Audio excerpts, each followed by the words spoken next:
अस्सलाम वालेकुम दोस्तों, वसीम राजपूत लालाइज ऑनलाइन में हाजिर खिदमत है। आज का जो टॉपिक है दोस्तों वो है, सवाल ये था कि अगर नाबालग ये कि माइनर को प्रॉपर्टी या कोई मकान वगैरह हिबा कर दिया गया हो, गिफ्ट कर दिया गया हो, तो इसका कब्जा देना ज़रूरी है या नहीं। Gift to the minor, no need to possession. दोस्तों, लेक्चर को शुरू करने से पहले रिक्वेस्ट करूंगा, चैनल को सब्सक्राइब कर लें, बेल आइकन को क्लिक कर लें, जैसे वीडियो इधर से अपलोड हो आप इस कानूनी रहनुमाई से मुस्तफीद हो सके। इस वीडियो को भी आगे शेयर किया करें। बेतहाशा इस तरह के जो मामलात हैं, एक एक भाई बहन मैसेज करता है, सवाल करता है, उसको अगर मैं वीडियो में कन्वर्ट करता हूं तो आगे इसलिए करता हूं ताकि उस तरह के और भी दोस्त बहन भाई जिनको इस प्रॉब्लम्स में, वो बेचारे जिनको इस कानूनी रहनुमाई का मालूमात का नहीं पता होता, तो वो वीडियो को जब शेयर की होगी तो वो वीडियो शेयर देख के उनका भी वो क्वेश्चन जो उनका प्रॉब्लम है वो दूर हो सकता है, कानूनी रहनुमाई उनको मिल सकती है। दोस्तों, अगर नाबालगान को हिबा, प्रॉपर्टी, मकान वगैरह हिबा कर दिया गया हो या उनको गिफ्ट कर दिया गया हो तो कब्जा दिया जाना जरूरी नहीं है। Gift to minors, no need to possession, property, land, etc वगैरह वगैरह। अब माइनर को पोजेशन को ट्रांसफर करने की जरूरत नहीं होती, इसलिए क्योंकि इसमें फ्रॉड का कोई माइनर क्या यानी कि फ्रॉड करना होता है। माइनर को तो कानून का ही नहीं पता होता कि कानून क्या है। तो फ्रॉड एक बंदा जो या माइनर किसी को डिप्राइव कर रहा है, महरूम कर रहा है आप उसकी प्रॉपर्टी से, तो इस तरह का कोई सीन भी नहीं है। तो लिहाजा दोस्तों, इसमें एक असूल बन गया 2014, एक पेशावर हाईकोर्ट की जजमेंट है 2014 MLD 635 पेज है उसका। उसमें आशु बीबी बनाम कोमो पेशावर हाईकोर्ट का फैसला है, जिसमें गिफ्ट किया जाता है कि कब्जा भी देना जरूरी है। यानी कि माइनर को गिफ्ट कर दिया गया। एक शख्स था, उसकी पहली बीवी का जो एक छोटा बच्चा था, उसने अपने बच्चे को प्रॉपर्टी हिबा कर दी। उसके बाद उसने दूसरी बीवी, उसने अपनी दूसरी बीवी में उसमें एक बच्चा पैदा हुआ, उसने भी उसके बराबर इक्वल जो बनता था उसको भी प्रॉपर्टी हिबा कर दी। यानी कि उसने एक इंसाफ कर दिया। डोनर ने डोनी यानी को जो कमसन था उसको, माइनर था उसको प्रॉपर्टी हिबा कर दी। और कब्जा अगर वो नहीं भी देता तो, क्योंकि इसमें यह बताया गया कि gift to minors, no need to possession, तो इसमें अगर वो जो माइनर था अगर वो बड़ा होता, बालग होता, तो प्रॉपर्टी उसके नाम हिबा हुई होती और बाकियों को उसने डिप्राइव किया होता, तो फिर तो उसको चैलेंज भी किया जा सकता था और बेनिफिशियरी का काम है कि उसको वो साबित करे। तो क्योंकि वो माइनर है, इस सूरत में गिफ्ट, अगर माइनर को कब्जा ना देने की सूरत में जो गिफ्ट होगा वो बातिल नहीं होगा, वो नल एंड वाइड नहीं होगा।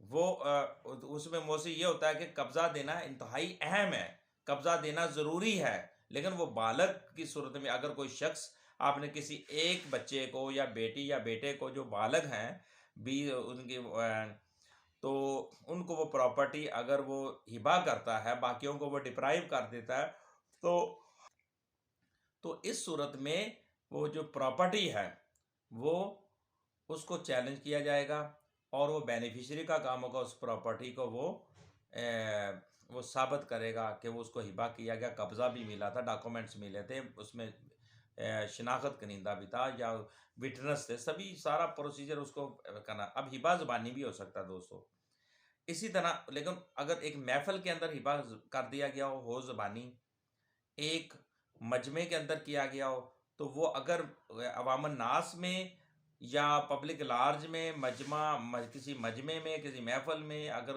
किसी को आप हिबा करते हैं, वो काबिल शहादत तसव्वुर होगी। और डोनर ने पहली बीवी का, इसमें यह होता है कि पहली बीवी का एक बच्चा नौमौलूद था, उसको उसने हिबा कर दी प्रॉपर्टी, और उसके बाद उसने उसकी दूसरी बीवी के घर में भी बच्चा पैदा, उसने वो प्रॉपर्टी उसको भी हिबा कर दी, यानी कि दोनों बच्चों को इक्वल कर दी। इसमें किसी किस्म का कोई तज़ाद या उसमें कोई आप अदालत में कोई चैलेंज कर भी देता है तो उसमें कोई नाइंसाफ़ी नज़र नहीं आती, क्योंकि बराबर उसने इंसाफ किया, बराबर दोनों तरफ से उसने कि हाँ, किसी को अगर डिप्राइव किया होता, महरूम किया होता, फिर तो वो दूसरी पार्टी कोर्ट में आकर क्या कर सकती थी, चैलेंज कर सकती थी और क्या चल रहा है। अब इसमें ऑनरेबल कोर्ट ने ये कहा कि जो एक असूल तय कर दिया कि इसमें नरेट किया गया कि 2014 में MLD 635 कि अगर प्रॉपर्टी किसी माइनर को नाबालग को प्रॉपर्टी हिबा कर दी जाती है तो उस सूरत में पोजेशन देने की ज़रूरत नहीं, क्योंकि उसमें फ्रॉड जिसने करना होता है वो तो बालग लोग करते हैं, फ्रॉड करते हैं ना। तो नाबालग को बेचारे को क्या पता, वो तो उसने दुनिया अभी पूरी नहीं देखी होती। तो नाबालग को अगर प्रॉपर्टी, एक नौमौलूद बच्चा, दूध पीता बच्चा, सकलिंग बेबी, उसको अगर आपको प्रॉपर्टी हिबा कर देते हैं तो वो उसमें बाद में और इस तरह का जो हिबा होता है ना दोस्तों, वो चैलेंज नहीं होगा। अगर वो चैलेंज करते भी हैं, ये ऐसा हिबा जो होगा, गिफ्ट होगा, वो बातल नहीं होता, क्योंकि उसमें माइनर को अगर आपने कब्जा नहीं दिया, ये हिबा के जो इंग्रेडिएंट है वो पूरे पूरे आपने नहीं किए, तो फिर अगर उसको चैलेंज करेंगे, अगर बालक को दिया होगा तो वो तो चैलेंज हो जाएगा। नाबालग को आपने नहीं दिया तो इस तरह का जो हिबा होगा वो नल एंड वाइड नहीं होता, बातल नहीं होता।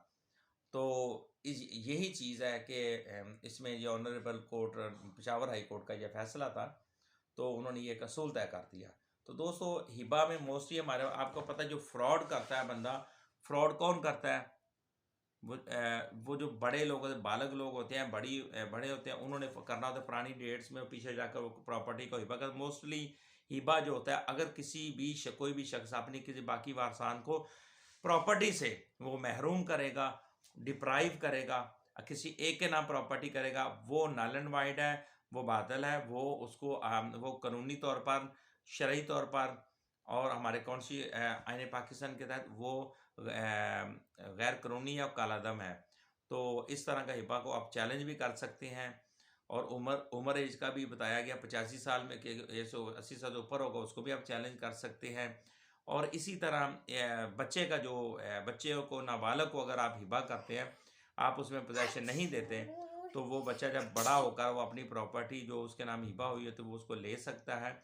उसको आप चैलेंज नहीं कर सकते वो, क्योंकि बच्चे ने फ्रॉड तो करना ही नहीं होता, बच्चे को क्या पता, वो तो उसने दुनिया नहीं देखी होती। तो इस तरह के ये वेरी इंपॉर्टेंट एक मेरे भाई ने सवाल कर दिया। थैंक यू वेरी मच मेरे भाई, आपने ये सवाल किया तो मेरे ज़हन में भी था इस तरह का लेक्चर देना चाहिए था कि अगर नाबालग को हिबा दे दिया जाए तो वो जो आया कि उसको कब्ज़ा देना ज़रूरी है या नहीं। तो इस सवाल मेरे ज़हन में था, लेकिन आपकी बहुत मेहरबानी, आपने किया और फ़ायदा इसमें से काफ़ी दोस्तों को हो जाएगा। मुझे अपनी दुआ में याद रखिएगा। अस्सलाम वालेकुम।